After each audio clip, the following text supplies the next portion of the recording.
Your value isn't defined by your title, your manager, or your company. It's defined by you. My name is Rachel Morgan. I'm 34 years old. For the last 6 years, I've worked as a project manager at Harper & Knox, an old respected marketing firm. Respected and exhausting. I was never the loudest in the room, not the superstar, but I was the one people turned to when things got tight. The kind of person who says, "I'll handle it, even if the deadline is 2 hours away, even if the designer quit mid-project, even if the client called it at 11 p.m. And for a long time, I believed something very simple. If I stayed loyal, if I worked hard, if I kept showing up, someone would eventually notice. That morning, I walked into a meeting with my manager, Martin Hale. I brought a short, focused deck, just 6 slides.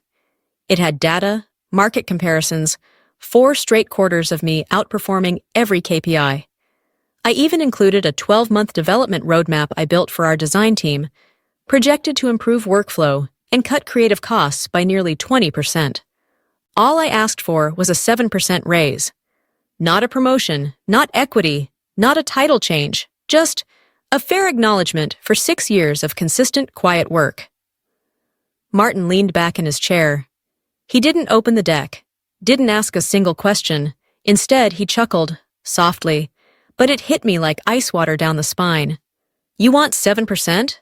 Rachel, if you need more money, there are other places you can look." That one sentence broke something.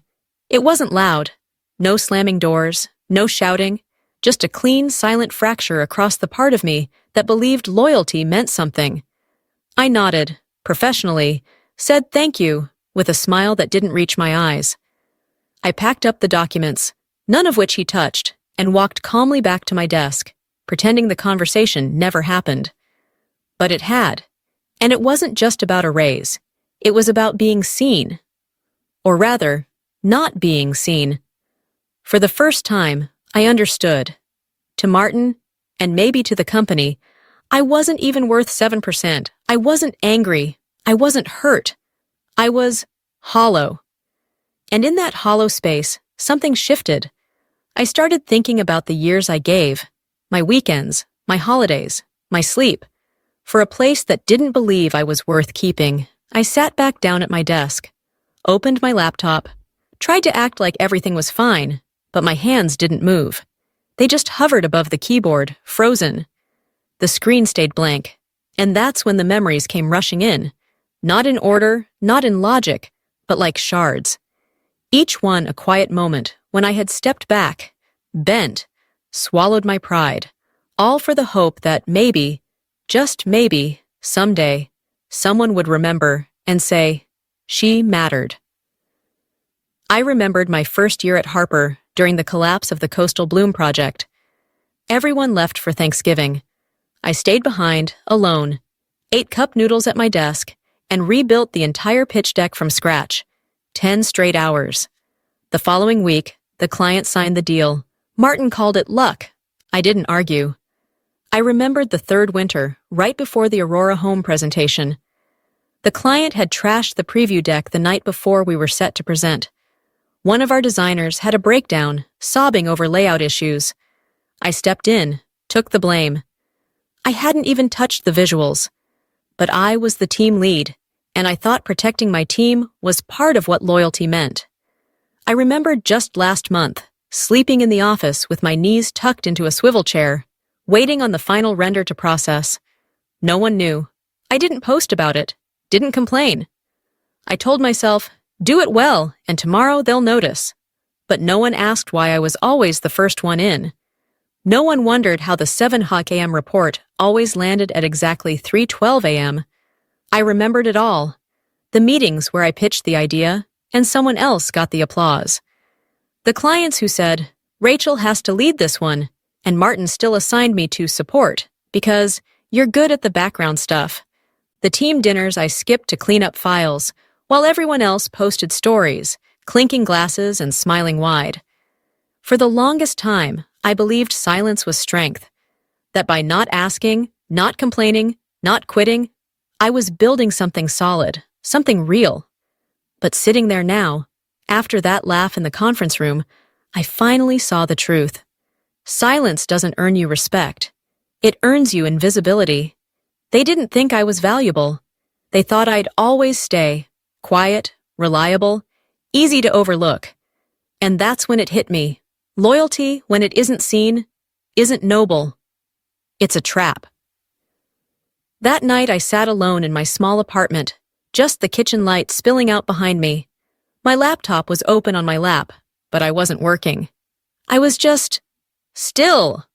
Too tired to sleep, too heavy to cry. Without thinking, I opened LinkedIn. Not because I was looking for anything, really. Just muscle memory. The way people scroll their phones when they don't know what else to do with a feeling. A notification blinked. You have one unread message. I clicked. It was from Julia Tron, talent director at Brightwell Collective. Her message read, "Still interested in that conversation? The door's still open." I stared at the words for a while before noticing the timestamp. She had sent it 5 weeks ago. 5 weeks ago, I was knee-deep in the spring campaign, too buried in deadlines and client calls to imagine being chosen. I remembered Julia. We met at a branding conference 2 years ago. She had leaned over during a panel and said, "If you ever think about making a move, I'd love to talk." I smiled politely back then, said thanks, filed it under networking niceties, and forgot all about it. Now my cursor hovered over the delete button. A part of me still hesitated. Was I really ready to leave? Was this just emotional whiplash from a terrible day? But then, I heard it again, that laugh. Martin's voice, still smug, still ringing in my mind. "If you need more money, there are other places you can look." That wasn't a rejection. That was permission. That was a send-off. That was the moment I realized. I didn't need to stay to prove anything anymore. I scrolled down, typed slowly. "Let's talk. I think I'm finally ready." Then I hit send, and for the first time in a long time, I felt like I'd just opened a door that I should have walked through years ago. We scheduled a Zoom call for Wednesday morning, 9 a.m. sharp. I had braced myself for the usual strengths, weaknesses, how do I handle risk? Where do I see myself in 5 years? The kind of questions that make you feel like a resume in human form. Predictable, cold, exhausting. But the moment the screen lit up and Julia smiled, I knew something was different. She didn't ask, "Tell me about yourself." She started with this. "Rachel, we've been following your work at Harper for the last 2 years. Aurora Home, that layout was yours, wasn't it?" I didn't know how to respond, not because I was hiding anything, but because it was the first time someone had ever acknowledged that work as mine. She went on. One by one, she named campaigns I had quietly carried, but never been credited for. "Coastal Bloom, you rewrote the ad script, right? That spring campaign for Sterling Biotech, that was your voice on the final VO?" I nodded slowly. My heart was racing, but not from nerves, from something that felt dangerously close to being seen. She smiled gently and said, "We call people like you the unsung heroes of creative departments, but we don't think heroes should stay unsung forever." That line cut deep, not painfully, but like a thread finally being untied. No one had ever called me a hero before. At Harper, I was the reliable one, the safe pair of hands, the girl who'd figure it out. No one called me the reason things didn't fall apart. The interview didn't feel like an interview. It felt like a conversation I didn't know I'd been needing. Julia didn't pressure me. She just asked one question I couldn't answer. "Why did they never promote you?" I smiled. Softly, it sounded more like a sigh. I had asked myself that question so many times. At first, I thought I just needed more time. Then I told myself the team was stretched thin. Later, I blamed the economy. Budget freezes, internal restructuring. But through all of it, no one ever said I wasn't good enough. And when Julia asked me outright, I realized something. I don't know why they never promoted me, but I know this. They never planned to. The next morning, I was still unsure of what to do next, still sitting in that space between hope and hesitation, when Julia called again. The call lasted exactly 18 minutes. but every single minute felt like water poured over a part of me that had been dry for years. No follow-up interviews, no personality tests, no grilling me on why I left. Julia just said, clear and calm, "Rachel, we've seen enough to know you belong here." Then she sent the offer. Position, Senior Brand Architect. A role with full creative authority on Brightwell's biggest campaigns. Starting salary, 40% higher than my current one. 2 dedicated assistants, a small equity stake. So you'll truly feel like you're part of this place, Julia added. Flexible hours, no clocking in, no surveillance, just trust. I opened the email. And there it was. My name at the top. Not CC'd, not tucked into a note, not pending approval. Front and center. Subject line, Rachel Morgan, what you deserve. I cried. Not loudly, not a dramatic breakdown, just tears. Quiet, steady, from a place inside me that had been still for too long. I had spent years believing I had to be silent to stay, to be agreeable, to be useful, to survive. And now, for the first time, I didn't have to fight to be kept around. I was chosen. Not because they were desperate, not because someone else had backed out, but because they saw me. And for the first time in many, many years, I believed there are places where you don't have to endure to belong. You just have to be. And that's enough to shine. I didn't sleep that night, not because I was unsure about the new offer, but because I was saying goodbye to a version of myself I had spent 6 years building, believing in, holding together like it was all that I had. I looked around my apartment. Stacks of folders with the Harper & Knox logo, Post-it notes with old deadlines still clinging to the wall, coffee mugs stained with faded lipstick. I didn't hate that place, but I no longer belonged to it. I thought I'd prepared myself for everything that could happen when I handed in my resignation. But nothing could have prepared me for the look in Martin's eyes the next morning. I arrived early, not to avoid anyone, but to give myself one last quiet moment before the waves hit. At exactly 9:00 a.m., I placed the letter on his desk. It wasn't dramatic. No long explanations. Just a short, professional notice. Clear, complete, and final. Martin took the paper, his brow furrowed like the words didn't make sense. Then he looked up, surprise turning to discomfort, then to anger. "You're ungrateful," he said, like I just betrayed something sacred. "This is a mistake. You won't last out there. Trust me." I looked him in the eye. For the first time, without lowering my gaze, without a nervous smile, without apologizing for taking up space, and I said, "I lasted 6 years being ignored. I think I'll do just fine being respected." He didn't say another word. No arguments, no persuasion, just silence. And I felt lighter. Walking out of that office wasn't impulsive. It wasn't a breakdown. It was a choice. A deliberate, powerful, necessary choice. As I passed by one of my colleagues, she looked up and asked softly, "You okay?" I smiled.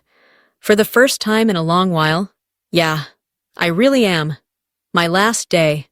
I arrived earlier than usual. Not to finish anything, just to look. To look at the desk I'd cleaned quietly 100 times. At the whiteboard where I once scribbled the first draft of a campaign title. The one that later got erased and replaced with someone else's name. I sat down, opened my laptop, typed up the handover email the same way I did everything. Neatly, thoroughly, professionally. No bitterness, no blame. Just one closing line. "Thank you for the journey. I hope this team continues to go far, together." I clicked send, and within minutes my inbox began to buzz. A wave of messages from coworkers. Shock, gratitude, admiration. At 9:40 a.m., Martin walked into the office. He pretended everything was normal, but his shoulders were stiff, his voice slightly hoarse. His eyes avoided mine. 10 minutes later, I was called into a side conference room. There was a folder on the table, and a last-minute offer. Martin ran through it quickly, like checking boxes, 10% raise equity in a new internal team leadership role for the upcoming fall campaign. I sat still for a moment, let the silence speak.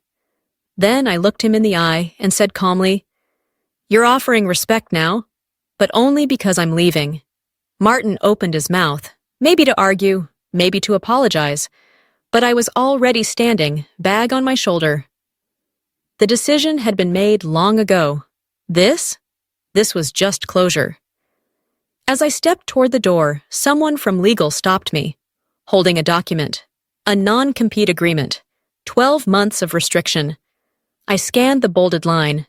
Employee agrees not to work with any competing firms within 1 year. I let out a soft laugh, not bitter, not mocking, just weightless. Then I said, "You didn't protect me when I stayed. You can't control me now." I placed the agreement on the desk, unsigned. No apology, no second glance. I walked out. Not out of anger, not out of revenge, but because for the first time in my career, I understood something crystal clear. There are things money can't buy, like respect, and a culture that sees people, not just performance. I walked out of Harper & Knox at exactly 4:15 p.m. No farewell party, no bouquet, just a deactivated ID badge and a few steps that felt light as air. I didn't look back, didn't need to. There was nothing left to prove. On my way home, I stopped by my usual coffee shop, ordered my regular, iced mocha, no sugar, and just as I sat down, my phone buzzed. A message from Julia. Just one line. "Heads up! Sterling Biotech is pulling out. They just made it official." I read it once, then again. Sterling Biotech, a multi-million-dollar client, one of Harper's biggest accounts, and the campaign I had poured 18 months of my life into. I didn't feel happy, didn't feel shocked, just clear. Julia called me seconds later, her voice calm but tinged with surprise. Apparently, someone from their executive board said, "Rachel was the brain and soul behind that strategy. If she's out, we don't trust the delivery anymore." I stayed quiet. I never imagined I'd be the reason a corporation rethought its business decisions. But maybe, when you give your whole heart to the work, someone notices, even if your own company never did. The news spread like wildfire. A former teammate messaged, "Rachel, Martin's in panic mode. Emergency meetings all afternoon." Another one sent me a screenshot from the company's Slack. "Sterling terminated Q3 collaboration. Further updates to follow."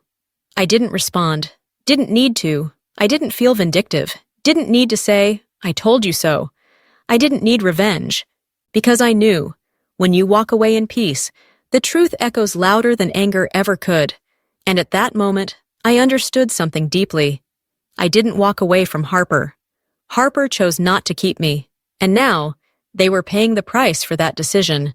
My first Monday at Brightwell. I stepped into my new office, a sunlit corner space with floor-to-ceiling windows that overlooked the city. On the desk, there was a small sign, "Welcome, Rachel. We're glad you're here." No probation period, no, "Give us a few months and we'll see." No silent tests of loyalty.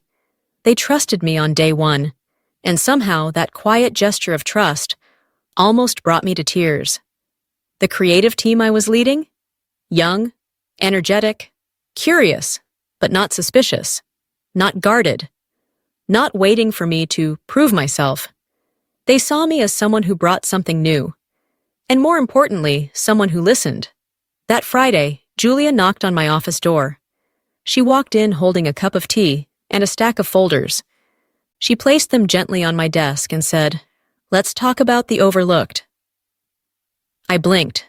She smiled. "People like you, the ones who held up entire teams but never got credit. I want you to make a list. Let's bring them here." I froze. No one had ever asked me, who deserves a second chance? Only, who's the best? I opened my laptop, created a new folder, The Overlooked by Rachel, and I started typing Emma, who always pulled in final deadlines when the team panicked, but was never once named Employee of the Quarter. Kevin, the designer who taught himself every new software update but got labeled quiet background guy. Antonio, the one who cleaned up dozens of messy slides before client meetings and never once had his name mentioned. The next week, Brightwell interviewed all three. They hired all three. No buzzwords, no polished LinkedIn summaries. Just one line. Rachel said they're the real thing. Meanwhile, I heard whispers from Harper.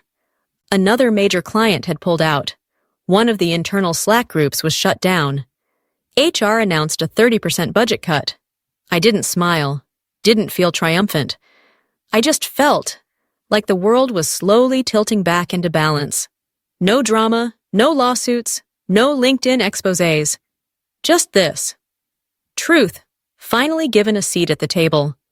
And if justice exists, even just a little, maybe it's this moment, when the ones who were forgotten finally get their own stage. 6 months later, Harper and Knox had lost 5 major clients.